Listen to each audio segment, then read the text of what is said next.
bear with us. Anyway, let me call us to order at 5:03 p.m. for a regularly scheduled meeting of the El Segundo Unified School Board of Education. And with that, I will tell you that we tonight had, well, I'm sorry. We'll start with the Pledge of Allegiance. Actually, there's I was looking for the flag. Here's the flag. We'll mute ourselves as Member Wagner leads us in the Pledge of Allegiance, but we'll all say it in our own little world. So, Member Wagner, I turn it over to you. Thank you. I pledge allegiance to the flag of the United States of America and to the republic for which it stands, one nation, under God, indivisible, with liberty and justice for all. Okay, thank you, everyone. We have no action taken in closed session today, so nothing to report out in that way. We actually have no public communications this evening. So that leads us all the way into special presentation time. And we're going to start with item A, recognition of the El Segundo Fire Department Chief, Chris Donovan, and I'll introduce Dr. Moore. Thank you, President Miller-Zarnicki, members of the board. It's with a great deal of pleasure that I introduce to you this evening Chief Chris Donovan. Chief Donovan joined the El Segundo Fire Department as the head of the department in 2016. And after having held the same position in the city of Monrovia, he earned a bachelor's degree in fire protection administration at Cal State Los Angeles, a master's degree in emergency management from Cal State Long Beach, and is a graduate of the National Fire Academy's Executive Fire Officer Program. When COVID-19 pandemic hit a year ago, everyone's lives were changed dramatically. But it also thrust our community leaders to take on roles with challenges that were suddenly unique and had never been witnessed in our recent history. Chief Donovan is one of those leaders who simply is a cut above the rest. A leader with a steadfast dedication to the health and safety of all, Chief Donovan was instrumental in securing immunization resources for the El Segundo Unified School District school community, which includes our teachers, staff, and our administrators. Thanks to his actions, close to 90% of district employees have received their first COVID-19 vaccine. And better yet, with Los Angeles County now being in the red tier, it means the reopening of in-person instruction for all grades. Chief Donovan, we award you an A+. Thanks in large part to your actions, all of our schools' doors can be reopened and our teachers and our employees will have greater peace of mind, knowing that the vast majority that they've been vaccinated against the virus. Our school district appreciates and celebrates you today for the partnership that you fostered on this daunting endeavor, but also whether it's just facilitating CERT training for our employees, emergency response training for our school employees, getting feedback from our district administration regarding the ESUSD strategic planning, or coming out on a fall evening to judge El Segundo High School homecoming floats. Nothing better than that. We recognize you this evening to acknowledge your leadership at this extraordinary time and your partnership with ESUSD and the entire El Segundo Unified community. So at this time, I'd like to call upon you to open up that special box I dropped off at your office today and read the inscription for us, and then you can say a few words. And then President Miller-Zarnicki, we're also having Scott Mitnick here this evening, and he'll say a few words about the chief as well. Well, thank you. Can you hear me? Right. We can hear you. There you are. Yes, this is quite an event, and I'm not one to do well with recognition like this, but the plaque reads, El Segundo Unified School District proudly acknowledges Chief Chris Donovan in grateful appreciation for your extraordinary leadership and commitment to safety of our students and staff. We honor you this 23rd day of March 2021. And outstanding. Thank you so much. And to the board and Dr. Moore, thank you for this recognition. First off, I want to, as you were reading my bio and thinking back to my days of higher education at Cal State Los Angeles and Cal State Long Beach and at the National Fire Academy, I have been a lifelong learner, and I'm such a big champion of education, and it brought back such great memories. And I wish all the students at El Segundo Unified School District that are graduating and going on to higher education true success. It's an amazing journey, and this school district does such a fantastic job of preparing our youth to be good citizens and good mentors for the next generation coming up. And I just wish them all congratulations through this difficult year, and good luck in college. And as it relates to this award, I take no credit for it. This is all the hard work and effort of many, many people that are behind me, in front of me, and beside me. Our city council, our city attorney, our city manager, Scott Mitnick, and most importantly, our incident management team that we stood up at the very beginning of this pandemic has been working tirelessly for the benefit of our community. And I really would like to call out individually every member there, but there's 22 or so that have been working at this. So I'll acknowledge Randy Collins, who's our emergency management coordinator, Jeff Lehman, who's a retired lieutenant from the police department, who's our incident commander, and then the folks that have been really instrumental with the vaccines for your staff, Zach Litweiler and Eddie Sau, have done an amazing job. And so my hat's off to them.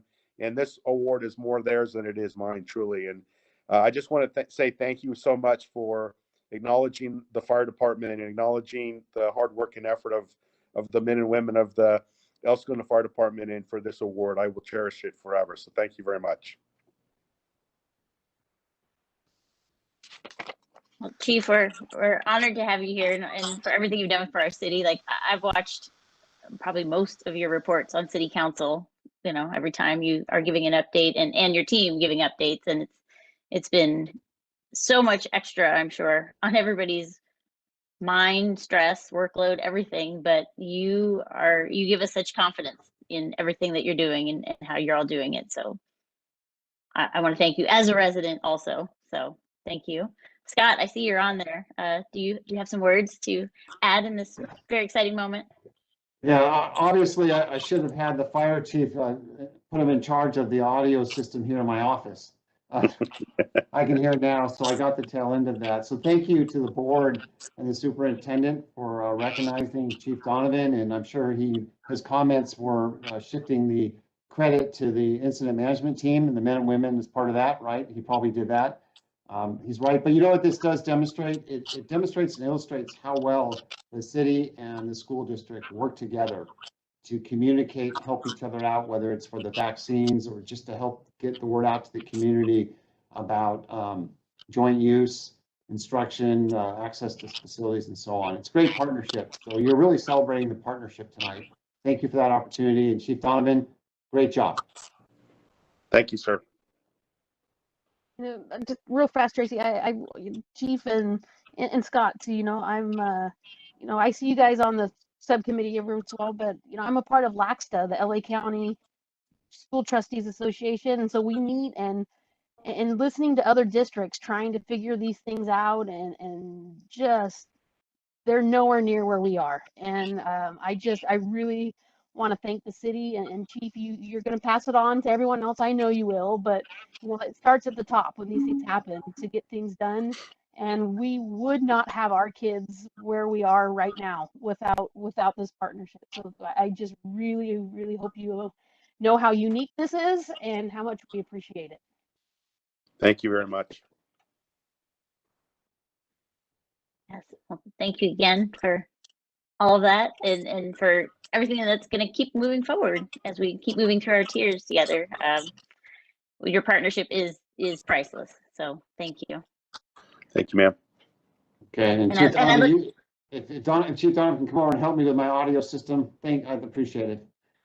I will say you are not required to stay on this meeting longer to endure more WebEx difficulty. We will not be offended if you must log off and do other important things. So thank you.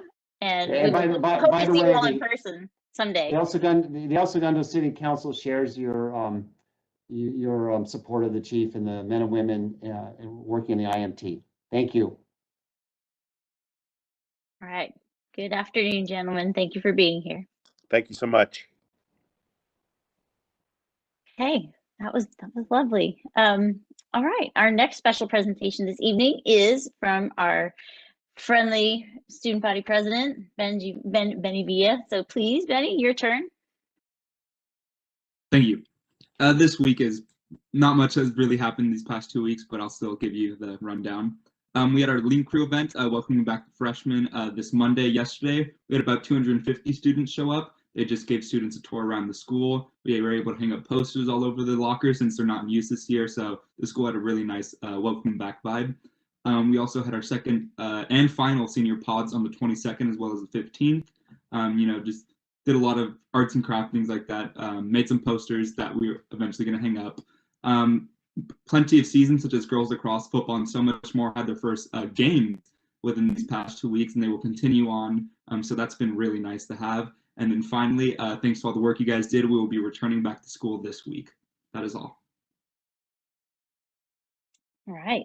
Thank you, Benny, for joining us on a day that I'm sure has been busy with school and sports and all that. So excited that you're able to be with us still.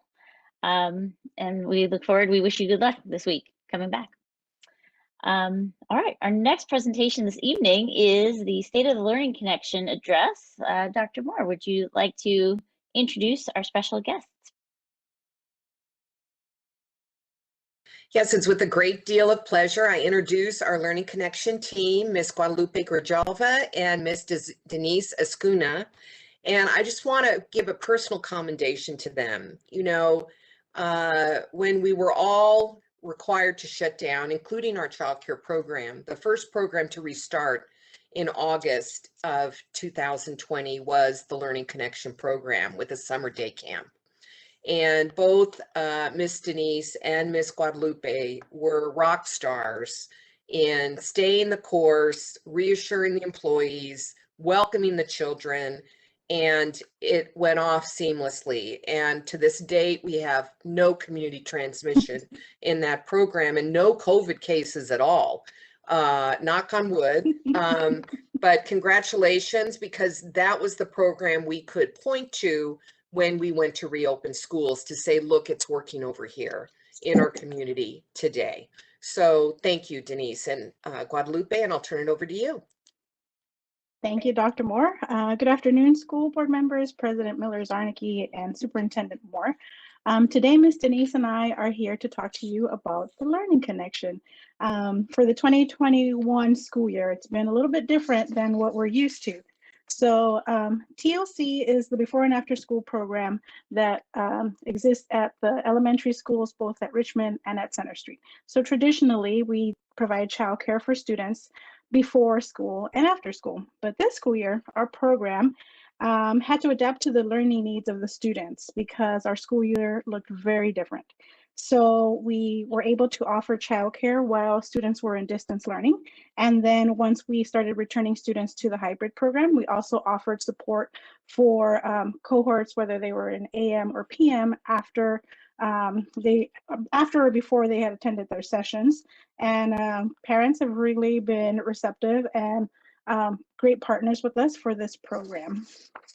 Next slide, please, Mr. Danny. So this is a couple of our staff and our valet at Richmond.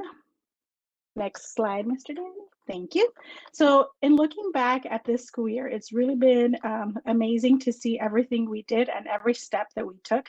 Beginning back in August with the limited summer camp, we started the school year with distance learning. And then in December, we really took off with returning cohorts. And then February and March, we were fully returned all of our elementary school students. And now we're looking forward to the summer where we can start planning for summer camp this year. So Ms. Denise will go into a little more detail about each of the TOC transitions that we had this school year.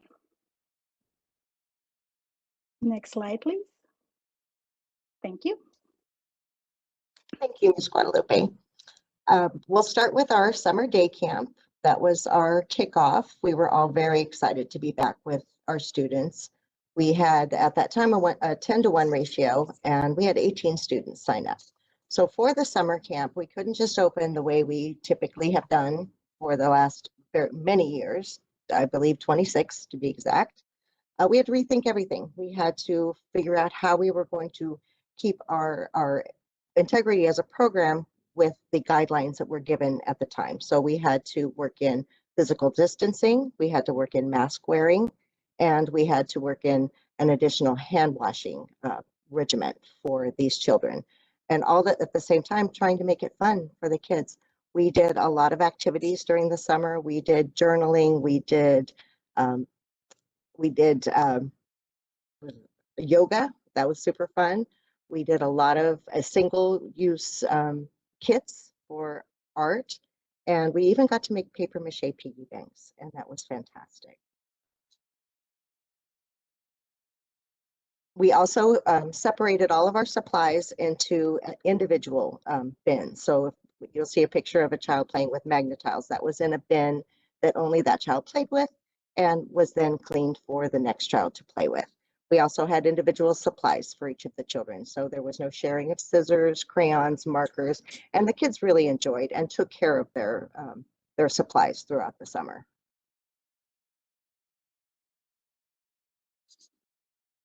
Then we pivoted on a dime and went into distance learning. This was quite a challenge for our staff. As Ms. Guadalupe mentioned, we were before and after school program. So during the distance learning, we were the connection between the home and the teachers and the students. So our staff really stepped up. We had a lot of fantastic training with Seesaw and Altitude, Zoom, all kinds of things were very new to us. And I'm very impressed. I can't even tell you how impressed I am with the staff. It was very different from regular TLC. We had a single classroom with 10 students inside and 1 adult. We did not have any support staff at that time, and the teachers were responsible for the day from 8 until 4. It was our new normal. Next slide, please. While we had many responsibilities for the actual instruction for the children, we tried to use many different spaces, give the children a view of other things that they could see. We found different places for the kids to be. One of our favorite spots at Richmond End Center was the garden. We were the only students on campus, so we got to harvest garden, and it was just amazing. Next slide. Ms. Guadalupe. So that's me. So this is the original training that we did for our return to distance learning. Here you see a picture of everyone that we trained for the initial start in September. And this was a mixed group of subs and cohort leaders. So everyone in this picture now who is not a current support person, the subs took up cohorts now. So our subs became cohort leaders, which is really nice because we started with just 4 teachers leading cohorts. And as we started coming back and students started joining TLC, then we needed to increase our program, which is really nice because we're able to return staff to work. All of the staff was really grateful to be able to have that opportunity. A lot of our staff took advantage of the time and took their early childhood education units and were able to pump up their education so that they could be returned, which is really appreciative of them. And then we also increased support staff between 2 cohorts as we increased cohorts. And Ms. Denise oversees Center Street on a daily basis, and I oversee Richmond on a daily basis. So this group has really become bonded and connected because we've gone through this work and this challenge together, and we continue to look forward to the continuous success of this school year.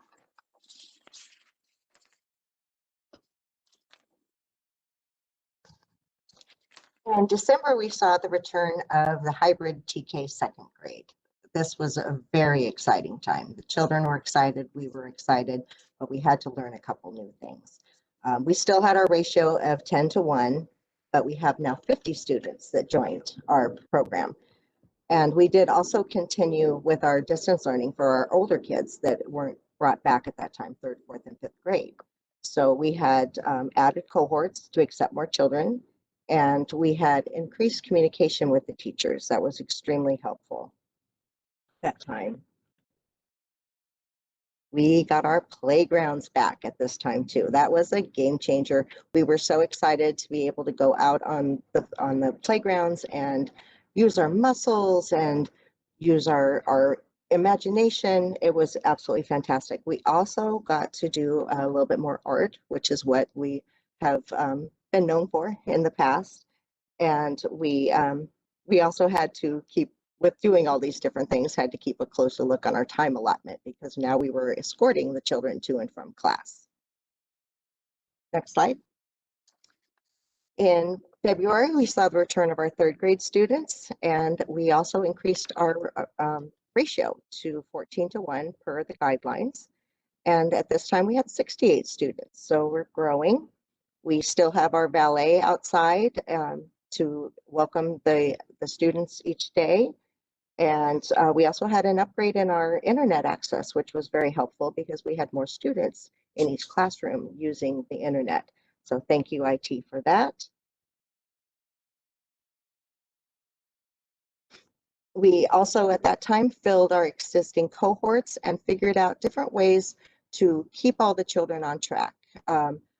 The teacher, the leads in each classroom were responsible for making a program or a schedule that would work for them. Some people did on paper, some people used the huge whiteboards we have in the class. Some people set a lot of timers on their phone, but we were definitely getting through that. We also saw, when we had the third grade come back, an increase in the social interactions with the children. We had also, as the school does, implemented ruler and talked about the mood meter and had discussions based around that. And it's been an ongoing project with TLC, and we're very happy to be involved in that. Next slide. So through all of these challenges, the staff that is here, again, as I had mentioned, found ourselves bonding to each other. And at the same time, finding humor in the everyday things that now are our new reality, which in its own sense created a nice atmosphere for us, for the students, so that we all felt a little more normal. We all felt a little more comfortable in our spaces. So really, you know, I think that Dr. Lee had mentioned previously about being able to hear staff and children in the hallways laughing.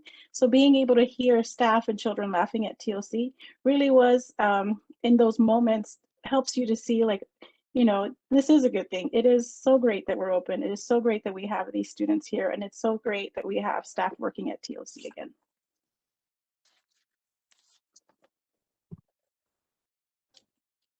So in March, we had the return of our 4th and 5th graders. So we are all together again. We have a 14:1 ratio still. We're still open from 8 to 4. And now we have 92 students. And this was our biggest leap in enrollment, mostly due that we had the older kids come back, but they also brought their siblings with us because it really helped that the families could have one place to take their children while they're working and that.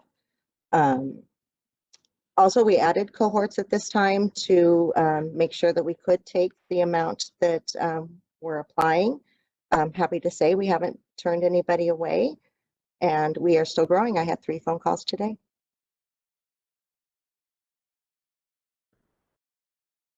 We've also, during this time, noticed an increase in autonomy with the children. They seem very comfortable, as Ms. Guadalupe mentioned. They're getting more comfortable with their devices, and I have to believe that this is because they're back with their teachers. They know what's expected of them, and they want to keep up with the class. It has made a huge difference having these children be with their classroom teachers again. And we're also noticing more active play. We're noticing they're getting more mastery with the play equipment, and they're building back up what they may have lost during the time that they weren't here. So we're very happy with reporting that. And so our TLC program found itself in a new way communicating with parents, whereas before we could see each other on a daily basis, whether signing in and signing out.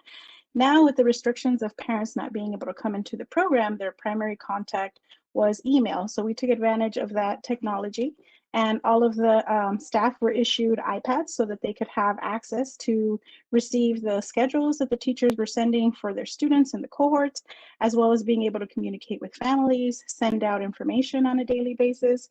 And then the valet staff also served as a go-between if there was messages to go to staff or to come back to parents, or they could switch places with the teacher, so the teacher could come out and speak to the parent at valet pickup or drop off, which was really convenient for us. So far, our feedback has been very positive. We've been able to work with parents on problem solving together, and then also celebrating successes. So we've had students who have had increased reading skills.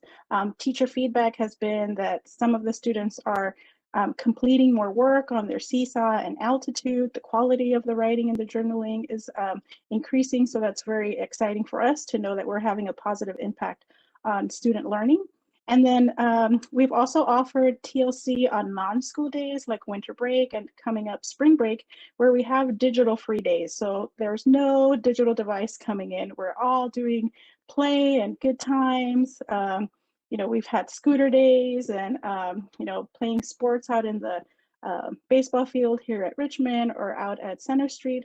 So being able to have those school days at TLC that don't necessarily involve having to log into anything or having to complete this form has really been nice as well.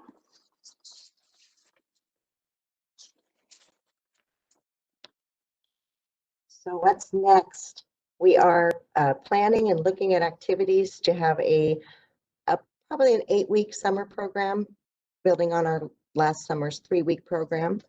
We're looking into possible virtual experiences that we may have, but of course we will keep our eye on all the guidelines that come out, and we'll shift our program accordingly. Possibly something might open up with us being able to use some city facilities. We'll definitely take a look at that. Thank you. Next slide, please, Mr. Danny. So upcoming events, again, like we had mentioned, planning for Summer Camp 2021. Ms. Denise and I also participated with Richmond and Center Street for their TK orientation. And now we're looking at the application for the new school year. So we wanted to let families know that April 12th of this year, we will be releasing the application for enrollment to the fall school year for 21-22. And that's it for us. If you guys have any other questions or anything we could help you with. Great. Thank you, both of you, for your wonderful presentation, but also for all your hard work this year and following, you know, everything that's changed every step of the way. We are so grateful for that. Board members, any comments or questions? Mike, I see you. I would just like to say thank you very much for sustaining the programming over the length that you guys have and the time and care that you've taken. I know it was very difficult when COVID hit. So your ability to keep that programming going for those families and now to increase it and the robust nature of it and keeping it going. Just much praise to you guys, and thank you so much for all the families that I know need that source, you know, because of work and because of other commitments and those kind of things. And so thank you very much for that. Thank you, Member Wagner. And now as we're seeing too that parents are returning to work and no longer working from home, we are seeing an uptick too as well in families letting us know, you know, some of the families that we support are teachers. So they're also returning to their school sites. So they're reaching out to us to say, now I need childcare because now I'm returning, my school is opening up. So we're happy to support teachers returning to work as well. Paulette? And I just want to say congratulations on a job well done. It's extremely impressive. Nice job. And thank you. Thank you so much. Yes, we're very grateful for your continued and ever-changing service here. Thank you for rolling with it and maximizing what you can do to support our community. It is really quite a gem to have this in our district. So thank you for taking such great care there. Thank you. And you know, you see the face of Ms. Denise and I as this TLC program, but behind us is an amazing team of El Segundo staff. Ms. Evelyn Castro in the business office, who helps us to process all of the payments and enrollments. Mr. Lee Rabihi, who keeps us safe with all of the PPE, and the custodial staff from Richmond and Center Street, and Ms. Kim Lins to make sure that everything gets paid. As a solid team you just listed, and all the others that you haven't today. We are glad you have them all and that they're here. So Thank you. Thank you. Okay, well, we will let you ladies go back to your real life now. If you wish to sign off, we will not be offended, but you're welcome to stay, of course. It's okay. We have to go get vaccinated tonight, actually. So that's our next appointment. Awesome. Great. Thank you, everybody. I wish you a happy, safe, and easy second vaccination there. Thank you. All right. Thank you for that. With that, we will move into our consent agenda for the evening. Do any members need to pull any items tonight? Okay, seeing none, I'd like to entertain a motion for approval. Tonight we have items A through G. Anyone? Oh, Emily. Oh, I think Emily. I saw the Emily hand before I heard the Paulette. So, Emily, I'll give you the first. Paulette, I'll give you the second on that. Thank you. Any discussion required on any of these items? No? Okay, let's vote. Benny, your advisory vote. Aye. And Mike, your vote. Aye. Naima? Aye. Paulette? Aye. Emily? Aye. And I will also vote aye. These items carry. The motion carries on all 5-0. All right, moving into our action items for the evening. 6A is the approval of 2021 Summer Learning Loss Program. Dr. Moore. Yes, the Learning Loss Program is to assist our students who need additional supports moving forward in English and math that were perhaps require remediation due to distance learning. So we have a TK through 5th in-person program that would be taking place at Center, a 6th through 8 in-person program at the middle school, and then we will have some virtual learning options as well. And that will be June 21st through July 2nd. And I recommend approval. Okay, if I could have a motion for approval. Paulette as a first and Naima as a second. Thank you. Is there any discussion or questions on this item? Okay, seeing none, I just want to comment. This is something that teachers, or correct me if I'm wrong, Dr. Moore, this is something that teachers will recommend students that are in need of this support and then invite them to participate. Yes, and then we'll also have an opportunity for parents, if they believe their child has some learning loss as well, to do a self-referral, but primarily it will be through teacher identification, and then making sure that anyone who is in a specific unduplicated pupil count is included as well. Okay, great. Thank you for explaining that. All right, if no further questions, let's move into voting. Benny, your advisory vote? Aye. Mike? Aye. Naima? Aye. Paulette? Aye. Emily? Aye. And I will vote aye. The motion carries 5-0. Item 6B is approval of proposed summer 2021 meal distribution program. Dr. Moore, if you could expand on that. Yes, we're very happy to continue with our Grab and Go program. It's been very successful, and I'm so thankful to the many families that are taking advantage of this important service because that actually is helping us as well. So this program is not just for one population, but several. So this would be for any student who is enrolled in a summer program. So that could be our learning loss program, it could be our special education extended school year program, or it could even be an Ed Academy program. In addition, it could be for our Learning Connection summer program. And lastly, we will still have the drive-by for someone who is not in any program, but would still like to participate and get these meals for their students. So this is a wonderful program that we receive reimbursements from USDA and CDE for distributed meals. Okay, thank you for that explanation. Do I have a motion for approval? Mike, and the second from, ooh, that was close. I'm going to say Emily this time. Any discussion on this item? Okay, yeah, I'm just grateful that we can offer so much to so many. I think that's amazing, and that it continues even beyond these special, interesting pandemic times. That's truly great for our community. Okay, let's vote. Benny, your advisory vote. Aye. And Mike? Aye. Naima? Aye. Paulette? Aye. Emily? Aye. I will vote aye. Motion carries 5-0. Item 6C, approval of new job description, extended school year principal. Dr. Moore?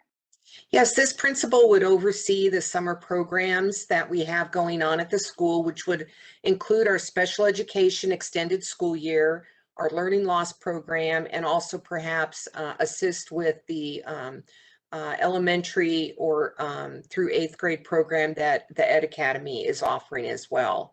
It's very important due to the COVID-19 protocols that we do have someone who is making sure that we're following those protocols and is a resource to staff because health and safety does need to remain a focus point at this time. So this would be a short-term administrative assignment, and it would be a great opportunity for those teachers that have an administrative credential to consider. We're in the process of considering rebenching this pay. However, we would like to move forward with the job description approval this evening, and we would bring it back if we would be adjusting the pay at the next board meeting. Thank you. Okay, thank you. Do I have a motion for approval? Oh. I think I saw Paulette's hand first. Mike, we'll give you the second on that. Second, yeah. Thank you. Questions or discussion, board members? No? Okay. With that, we will move into voting. Benny, your advisory vote. Aye. And Mike, your vote. Aye. Naima? Aye. Paulette? Aye. Emily? Aye. And I will vote aye. The motion carries 5-0. Item 6D, approval of emergency resolution for emergency resolution 16 of 2020-2021 for fence repair and replacement at Richmond Street School. Dr. Moore? Yes, both item D and E this evening are important as they have to do with an emergency safety matter in our school district. So on March 15th, we did have some high winds in the area that caused significant damage to a fence that borders Palm and Richmond Street School. The fence actually is guarding against a 15-foot drop. So it requires an immediate repair. And so that is item E for you this evening, that the district did have to act. This approval of an emergency resolution is necessary in keeping with regulatory practices. And so we need the board's approval of this action this evening so that we remain compliant with the regulations from the business office and Los Angeles County office. Okay, thank you for that explanation. Do I have a motion for approval on item 6D? Naima and Paulette will give you the second on that. Is there a discussion or questions on this item? Real fast, I know some people, the cost of it, and you know, just out of curiosity, we have a family construction company, and you know, we drive by that all the time. And as we were driving by the other day, I asked Scott, how much would you charge to do this fence? And he came in right where, and I hadn't told him, you know, what estimates and things that we got. And that's what, you know, he mentioned, you know, it's the drop off. It's harder to lay out a fence when you've got a drop right there. And then, and how we're going to be securing it to the fence. So it's crazy as it looks. you know, for that amount of fence, I just do want to reassure everyone that it's right in line with what it would cost. That's a good point. Any other comments or questions? Yeah, I'm just grateful to our facilities and maintenance team for getting on it as quickly as possible and calling in experts to make this happen, because that definitely is a safety issue. So thank you to everyone for your fast action. With no further discussion, let's move into voting. Benny, your advisory vote. Aye. And Mike, your vote. Aye. Daima, Aye. Paulette, Aye. Emily, Aye. and I will vote aye. Motion carries 5-0. Item 5E, approval to enter into agreement with Dash Construction for emergency fence repair and replacement at Richmond Street School. I don't think this requires any further explanation, so could I have a motion for approval? Make a motion to approve the fence contract with Dash. Okay, and a second? Paulette, second, thank you. Any further discussion or conversation, questions? No? Right, let's vote. Benny, your advisory vote. Aye. And Mike, your vote. Aye. And Daima, Aye. Paulette, Aye. Emily, Aye. and I will vote aye. Motion carries 5-0. Thank you. Our next item is item 6F, approval of resolution number 15-2020-21, acquisition of mailing equipment. Dr. Moore. Yes, this resolution is necessary as it meets the requirements of California Public Contract Code to acquire the necessary mailing equipment for the school district. Okay, do I have a motion for approval? Daima, I'll give you the first, and Paulette, a very, very close second. Thank you. Any discussion or questions on this item? Okay, seeing none, let's move into voting. Benny, your advisory vote. Aye. Mike, Aye. Daima, Aye. Paulette, Aye. Emily, Aye. I will vote aye. Motion carries 5-0. Item 6G, approval of revision to board policy on accountability, board policy 0500. Dr. Moore.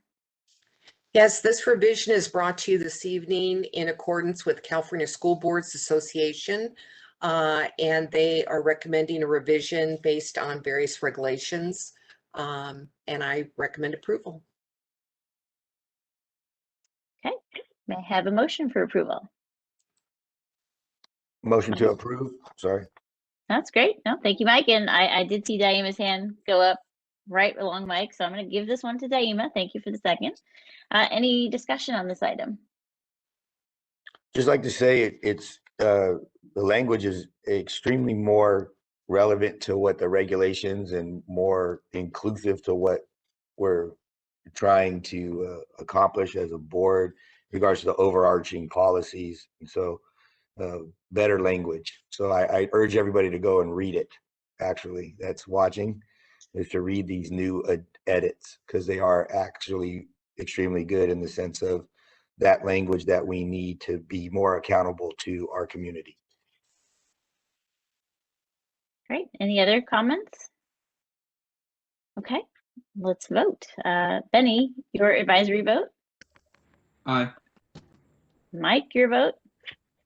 Aye. Daima, Aye. Paulette, Aye. Emily, Aye.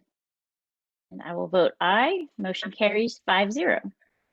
Our last action item is 6H, approval of revision to board policy on access to district records, board policy 1340. Dr. Moore? Yes, this latest recommendation has to do with electronic access to records. And specifically, it could even go into personal devices or accounts. So just being aware of that, and that when those requests are made, that we make efforts to put those together. And this is in accordance with California Public Records Act, as well as court cases that are recent in the last 5 years or so. So we need to update. Okay, thank you, Dr. Moore. Do I have a motion from the board for approval? Okay, Paulette, thank you for the first, and Emily for the second. All right, any questions or comments? Just again, it's one of those that makes us way more accountable nowadays to the public in the sense of, you know, our communication and what we discuss and is available. And so, you know, those requests have to be honored, and the language of the law has changed. And so this is a really good reflection of that. And a reminder to board members to please use your board district email for board business as appropriate and allowed by the Brown Act. Okay, that's all I have to say on that. Let's vote. Benny, your vote, your advisory vote. Aye. And Mike? Aye. Daima? Aye. Paulette? Aye. Emily? Aye. I will vote aye. Motion carries 5-0. All right, next item on our agenda is the informational calendar. Dr. Moore, what fun stuff is going on? Well, I have to acknowledge, although it's not on the district calendar, but you know, we've got kids coming back to school this week. So the Thursday or Friday, we've got our 7th through 12th graders returning and our 6th graders getting back as well in more of a regular setting. And you know, this is very monumental. And I just wanted to mention that I know Las Virgenes opened on Monday, and Thursday it'll be Torrance and us, and that's it. And then next Tuesday, our kids will be back for the A-B schedule. So we are very excited about welcoming our secondary students back. And then we do have our spring recess coming up, which is the week of April 5th. So we wish everyone a wonderful and safe holiday time to enjoy with your families. Nothing to add. Okay, thank you. Now we'll move into board member report time, and we will start with board member Wagner. Thank you, Tracy. Well, we've kind of all said it. High school is going back. So in regards to the high school, 325 is Group A's first day, and 326 is Group B's first day. So, you know, looking forward to the high school being back on a hybrid system. Thank you to Dr. Gooden, Mr. Wright, and Ms. Devlantes for their hard work on getting all that scheduling and all those groupings done. And thank you to everybody involved in that. In regards to SCROC, we were at a special session, so I don't have any report because they conflicted. So they had a majority at SCROC. So next time I'll give you a much more robust report on SCROC.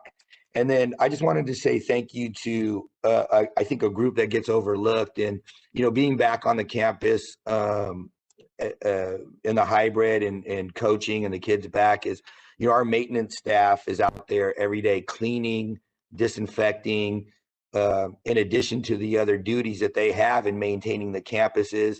Today, I saw a couple of guys out there working really hard, putting in a sink and wash stations at the high school.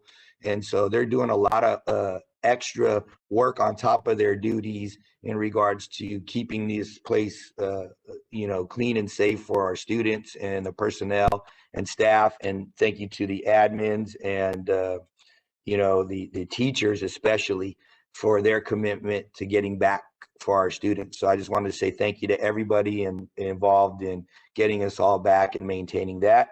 And thank you to the district admin for all the information they provided for us this week. It's made this meeting extremely efficient, and we are well prepared, and thank you for that. So thanks to everybody, and you know, have a restful weekend coming up. All right, thank you, Mike. Daima, we'll pass the baton to you.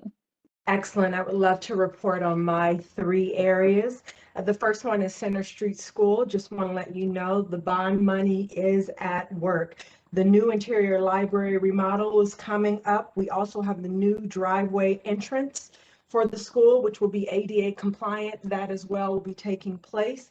So all of this is coming up sometime in the summer, well, in May and beyond. So excited about that for Center Street.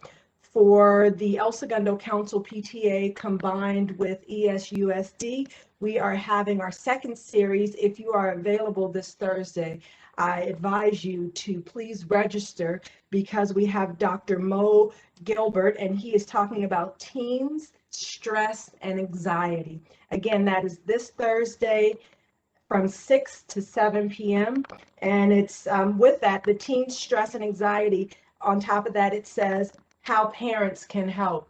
Very important series. And if you were able to attend his first series, you realize that he has a lot of helpful information to give. So I advise you to please check it out. And lastly, I want to speak about the Budget Advisory Committee. At this committee, we reviewed the second interim report. We looked at updates of the one-time COVID relief funds. We also did an overview of the new positions for 2021, 2022. And lastly, we reviewed the district's cash flow projections. That is it for me. Thank you. Okay, thank you, Naima. Paulette, your turn. Okay, I just had one event in the last 2 weeks, and this was the El Segundo Middle School PTSA meeting. And they definitely wanted me to make sure that I let you know, and they're very proud of this, that at their general meeting, they approved 5 additional $1,000 scholarships for high school students. Whoa, this is really nice. And on top of that goes on top of the 10,000 that they already give out. So this is going to be a good year for scholarships for high school students. And Cheryl wanted me to let you know that this is part of an effort that includes the 2 elementary schools and the high schools who have also increased their scholarship funds for El Segundo High School students, seniors. And that they are working together to support our education, our community, and these difficult times. And I really appreciate Cheryl giving me these little things that she wants out. Good job. Plus, they voted for their new board, and they're going to install their new board. So they're ready to roll for next year. Okay. Okay, thank you, Paulette. My pleasure. Emily, your turn. It's great to hear the middle school doing more. As I reported to them at my last Richmond Street meeting, they did the same. And Benny, make sure you let those students know. I know the scholarship applications are being worked on. You should be working on them now. Make sure they know that there is a lot more opportunities. Again, as we thank the chief and the city for their, here we have the community again, coming together for our schools, and it's neat. And I know the seniors are not getting to do a lot of things, but it's good to see some extra things that they are getting, and just some a little positive in the COVID time for our seniors is always exciting. I have LACSTA coming up on Monday. I know I saw the agenda today. It's it's all COVID. So I'll let you know how that goes, and it'll be interesting to hear what other districts are facing and the questions. I'm always thankful for El Segundo. We are way ahead of, as Dr. Moore said, there'll be 3 schools in the area. So thank you again to our teachers, and as Mike said, our maintenance and custodians and our administrators for keeping us where we are. We really have something special in El Segundo. Other than that, that's it for me. Okay, thank you. Okay, what have I been up to? I participated in the CSPA Legislation Week last week. I enjoyed small group Zoom discussions with Senator Ben Allen and Assemblymember Al Maritsucci, and they were both, again, so tuned in and so wanting to hear and converse with us on how things are going and what we are looking at in the future of how they can support what we do here. So I'm grateful that both of those guys are former school board members, so they get it. They understand where we're coming from. So that is a great ally to have moving up the legislative chain of command. In facilities meetings, we talked about further refinement on the middle school science rooms, the Center Street driveway drop-off area, and the new building at Richmond. All those are moving forward. It's exciting. In the instructional education, social emotional district level meeting, I loved hearing, first of all, just how far we have come in working ourselves through what pandemic protocols are and things like that. I mean, it was amazing and truly heartwarming to hear staff that was in some moments so anxious about coming back and now just joyous at being back with their students. And like, I can't wait to be back. Oh, we have a day off. That's too bad. Like, it's amazing to see how, you know, the track record and the faith and the protocols and just doing it, just making that change and being there has been so rewarding for both students and staff. And for all the hard work everybody's put in at every step of this path, and especially, you know, again, the next step of it this week. It's amazing to see it happening and to hear all the positivity that comes out of it. So thank you to everyone, from district to sites to, you know, teachers and custodians and office staff and everybody on the school side, but also on the parent side and the student side for like getting up there and getting out there. We are grateful to have you back. So enjoy that, make the most of it. The other thing, we talked in that district meeting about a professional development day that happened in, I think it was the first week in March. Yeah, and some of the discussions that were happening and the development going on around DEI was actually wonderfully timed, talking about how we're working to create a culturally balanced and relevant inclusiveness to all elements of our school environment. And you know, part of that is super timely when we look at things that just happened in Atlanta, which are very sad.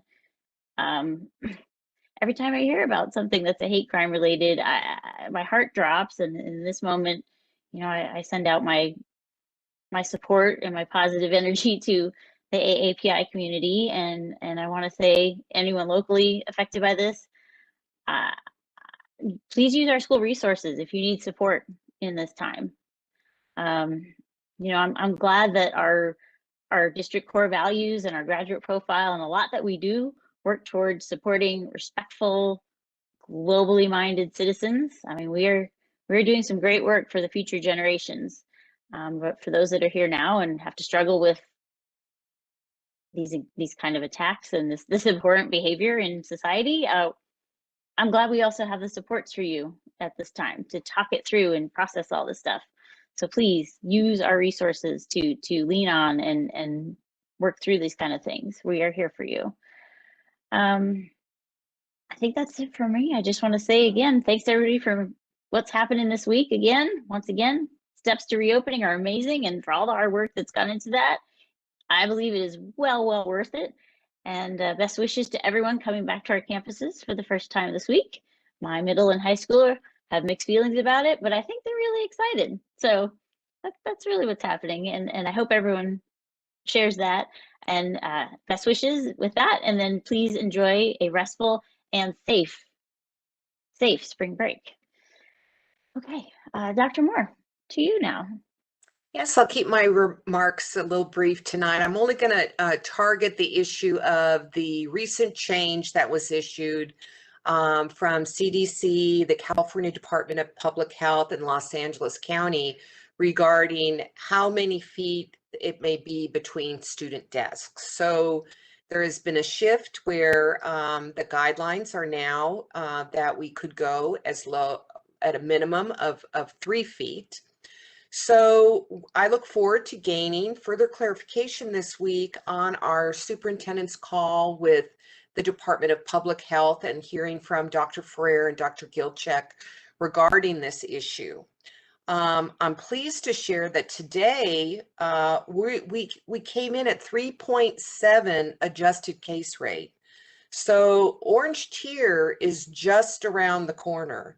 So this week I did pose a question to public health to say, what will the implications be for the orange tier for schools? Because it would be nice to not have to shift and then shift again and then shift again.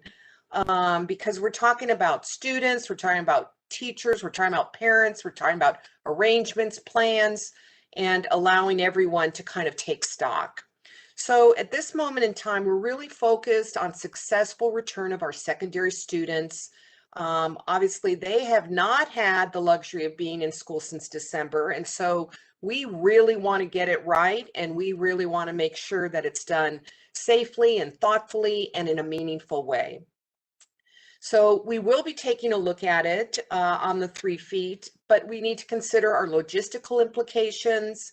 We're considering whether we need to survey parents. Do parents want to weigh in? Is that going to change their thoughts as to whether or not they want to return to school or stay in a hybrid mode? We need to consider our teachers and their feelings. We need to consider them if we have to shift to a new schedule.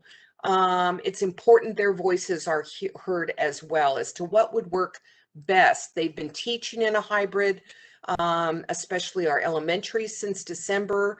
What do they know? What lessons have they learned? What can we do to fine tune that? So we need to take time to pause and really gather that information. So we will consider, we will monitor, and we will adjust, but we do need thoughtful time to do this in a manner that is strategic and for the safety of all. That concludes my remarks. Okay, thank you, Dr. Moore. With that, I will say we will not be recessing to close the session. So at this time, I can say we are adjourned at 6:05 p.m. Thank you, everybody. Take